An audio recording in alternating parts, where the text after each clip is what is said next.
عليك يا حبيبي يا رسول الله صلى الله تعالى عليك وسلم بحمدہ تعالی۔ آج حفاظ کرام نے 20 پارے مکمل کر لیے۔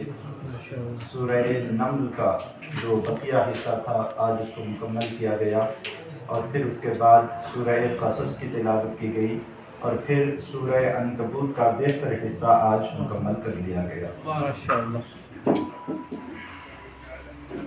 سورہ نمل کے تعلق سے کل گفتگو ہوئی تھی۔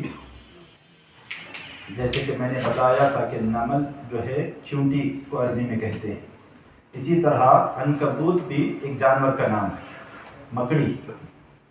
مکڑی کو عربی میں العنکبوت کہا جاتا ہے، اسپائڈر۔ مکڑی بھی دیکھنے میں بہت ہی چھوٹی ہوتی ہے، بہت ہی کمزور ہوتی ہے، لیکن غضب کی ذہانت اللہ تبارک و تعالیٰ نے اسے دی ہوئی ہے۔ جس طرح سے وہ اپنی مکڑی کا جالا بنتی ہے اور اپنا گھر بناتی ہے، اس میں اس کی مثال وہ خود ہے۔ اللہ تبارک و تعالیٰ نے مکڑی کے جالے کے گھر سے کفار کے معبودان باطلات کو تشبیہ دی کہ جس طرح مکڑی کا گھر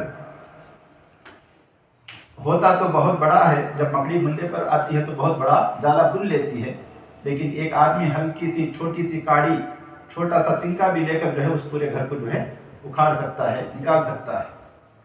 تو جس طرح مکڑی کا گھر کمزور ہوتا ہے، اللہ تبارک و تعالیٰ فرماتا ہے مثل الذین اتخذوا من دون اللہ اولیاء کمثل العنکبوت اتخذت بیتا وان اوہن البیوت لبیت العنکبوت، کہ سب سے کمزور گھر اگر کسی کا ہے تو وہ مکڑی کا گھر ہے۔ یعنی جس طرح مکڑی کا گھر کمزور ہے، اسی طرح جو کفار ہیں، ان کے جو باطل معبود ہیں، جو بت ہیں، وہ بھی اسی طرح کمزور ہے، بلکہ اس سے بھی زیادہ کمزور ہے۔ ہمارا جو خدا ہے، ہمارا جو معبود ہے، ہمیں اسی کی پرستش کرنی چاہیے، اسی سے ہمیں مدد مانگنی چاہیے، اس کو چھوڑ کر کسی دوسرے کو اپنا معبود ہمیں نہیں بنانا چاہیے۔ سورہ قصص میں پچھلی جو امتیں گزری ہیں، ان انبیاء کرام کے واقعات کو اللہ تبارک و تعالیٰ نے اس میں بھی بیان فرمائے ہیں۔ خاص طور سے قارون کا اس میں تذکرہ ہے۔ قارون کو جانتے ہیں؟ جی، قارون کا خزانہ بڑا مشہور ہے، ٹھیک ہے؟ مطلب اللہ تبارک و تعالیٰ نے اسے بہت ساری دولت عطا فرمائی تھی۔ یہ کون تھا قارون؟ قارون حضرت موسیٰ علیہ السلام کا چچا زاد بھائی تھا۔ آپ کا ایک چچا تھا جس کا نام تھا یسہر، اس کا بیٹا تھا قارون۔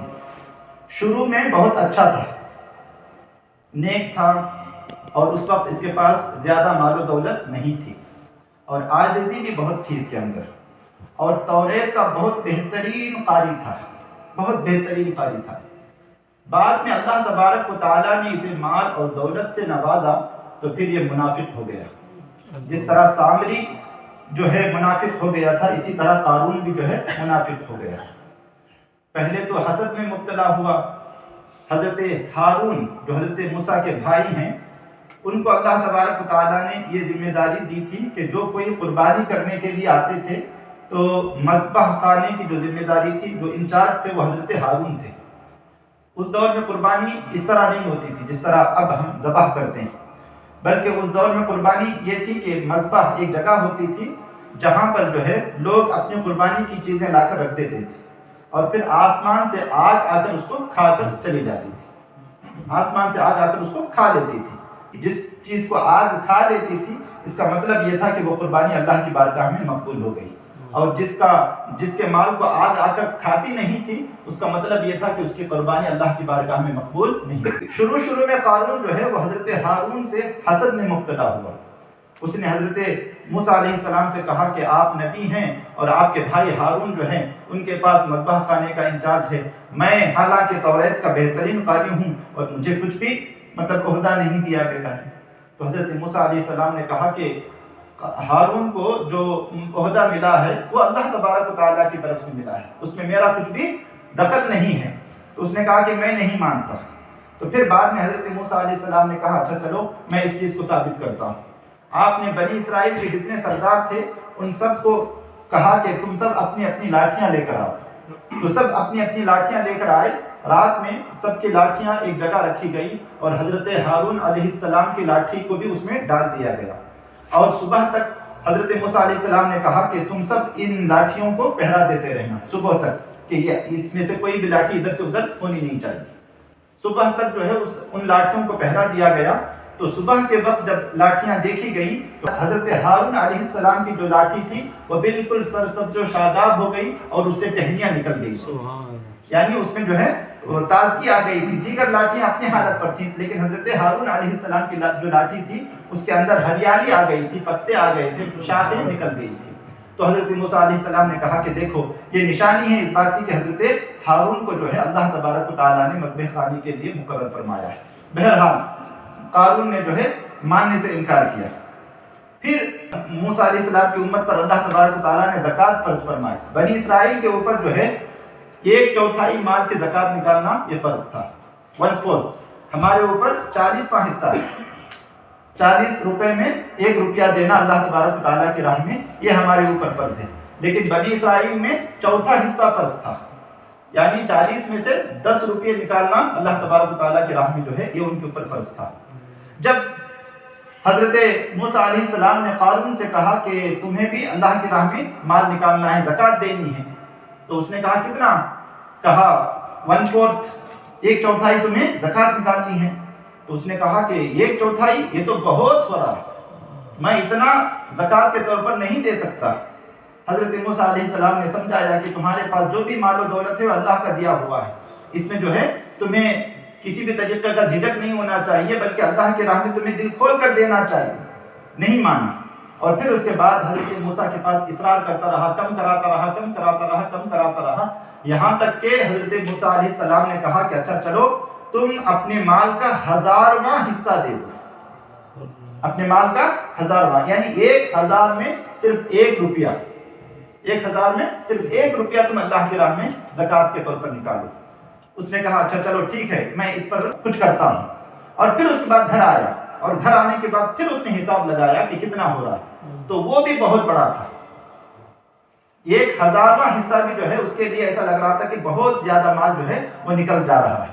یعنی اللہ تبارک و تعالیٰ نے اتنے مال، اتنا خزانہ اسے دیا تھا کہ اس کے خزانے کی چابیاں خچروں پر لاد کر جو ہے لے کر جایا کرتا تھا.